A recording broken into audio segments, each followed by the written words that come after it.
ada sebuah cerita yang sangat luar biasa daripada kehidupan Sayyidatina Fatimah Zahra. Nabi Muhammad SAW menangis, tidak ada hentinya, menangis. Sayyidina Abu Bakar Siddiq datang, tetap menangis. Sayyidina Umar datang, tetap menangis. Sayyidina Utsman datang, tetap menangis. Sampai Sayyidina Abu Bakar mengatakan, ini nggak ada yang bisa mendiamkan Nabi kecuali putri tercintanya Sayyidatina Fatimah Zahra. Berangkatlah Sayyidina Abdurrahman bin Auf ke rumah Sayyidatina Fatimah dengan perintah dari Sayyidina Abu Bakar Siddiq. Dikatakan, siapa di luar sana? Ibn Auf, wahai Fatimah, untuk apa kamu datang kemari? Kami ingin meminta bantuanmu karena Nabi SAW mulai tadi sedang nangis dan tidak berhenti menangisnya, terus menangis. Kami sedih melihatnya. Baik, sebentar, aku memakai pakaian dahulu. Kenapa Nabi SAW menangis? Karena Nabi telah diturunkan ayat yang berbunyi, wa in minkum illa wariduha. Tidak ada seorang pun dari kalian kecuali pasti akan melewati di atas neraka itu. Itu yang bikin nangis saja. Tidak ada satupun dari kita kecuali kita akan melintas di atas jahanam. Bagaimana tempat lintasan kita tergantung kepada amal kita. Tipis tebalnya tergantung kepada amal kita yang sekarang kita tidak mempedulikannya, tidak memikirkannya. Nanti semuanya akan terpampang di depan mata kita dan kita akan melewatinya. Semoga kita termasuk yang mendapatkan amal yang banyak, yang menyenangkan hati baginda Rasul Muhammad SAW. Berangkatlah Sayyidatina Fatimah. Begitu berangkat Sayyidatina Fatimah bertemu dengan Nabi. Sayyidatina Fatimah ketika masuk ke masjid, mereka berteriak. Semua sahabat Nabi berteriak Allahu Akbar. Kenapa demikian? Kenapa mereka berteriak? Karena mereka jarang melihat Sayyidatina Fatimah Zahra, seorang syarifah, cucunya Nabi, anaknya Nabi, yang pada suatu waktu Nabi SAW membuat sebuah teka-teki, di mana teka-tekinya itu berbunyi begini. Tahukah kalian siapakah sebaik-baik wanita? Tidak ada seorang sahabat pun yang menjawabnya. Sampai kemudian Imam Ali pulang ke rumahnya dan dia sampaikan pertanyaan Nabi kepada Sayyidatina Fatimah. Maka Sayyidatina Fatimah, aku tahu jawabannya. Apakah wahai binti Rasul? Jawabannya adalah sebaik-baik perempuan adalah tidak pernah dilihat laki-laki dan tidak pernah melihat laki-laki. Ketika Sayyidatina Fatimah datang dan para sahabat banyak yang tidak mengetahui dengan Sayyidatina Fatimah, mereka berteriak semuanya. Kenapa berteriak? Karena baju yang digunakan oleh Sayyidatina,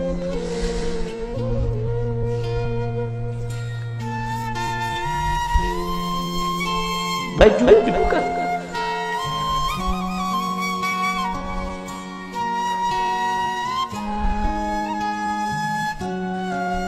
baju yang digunakan oleh Sayyidatina Fatimah terdapat tambalan sebanyak 20 tambalan, sehingga sahabat semua sedih melihat putri tercintanya yang selalu dipuji oleh Nabi, yang paling mirip dengan Nabi, yang selalu Nabi SAW merendahkan semua wanita supaya mengikutinya, meneladaninya. Ternyata pakaian seperti itu, sesederhana itu.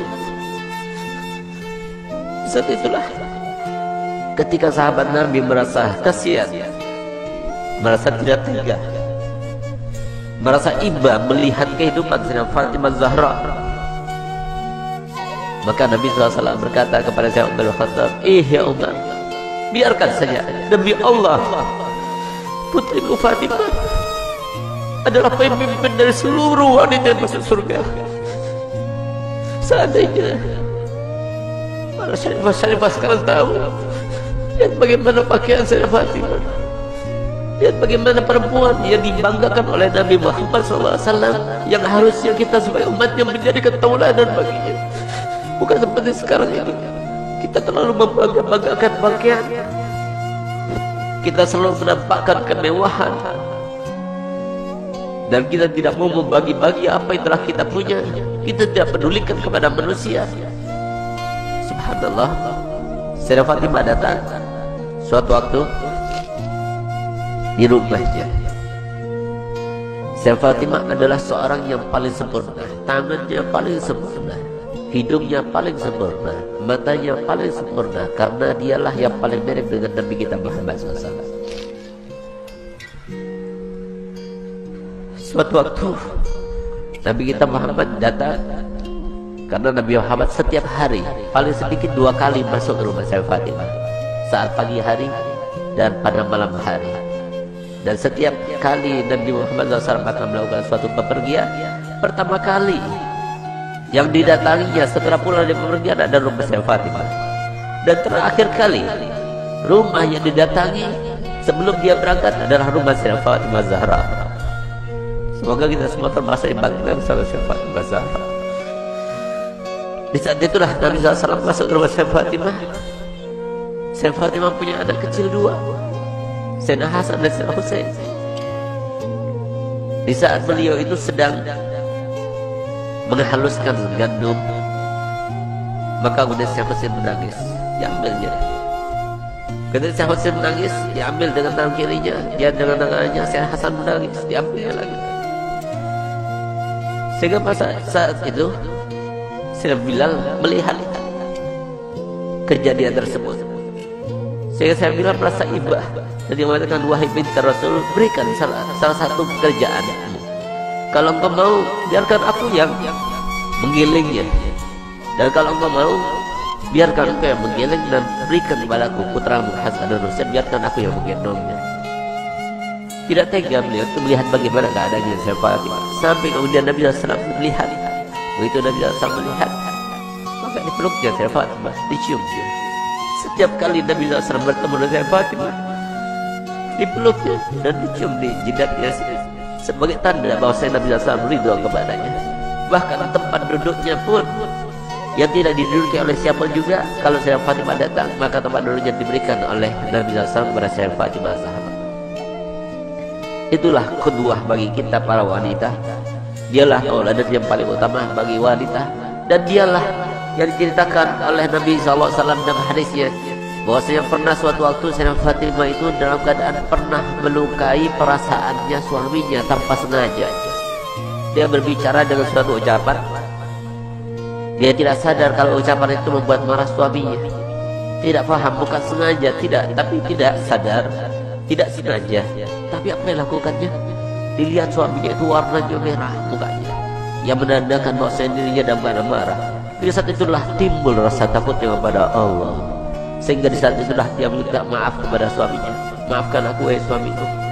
Tapi ternyata wajah Imam Ali tetap masih merah. Takut dia kepada Allah, sehingga rasa takutnya luar biasa itu sampai beliau itu menangis histeris dan dia mengatakan, wahai suamiku, sampai dia berjirat tidak memutari suaminya Sayyidina Ali bin Abi Thalib.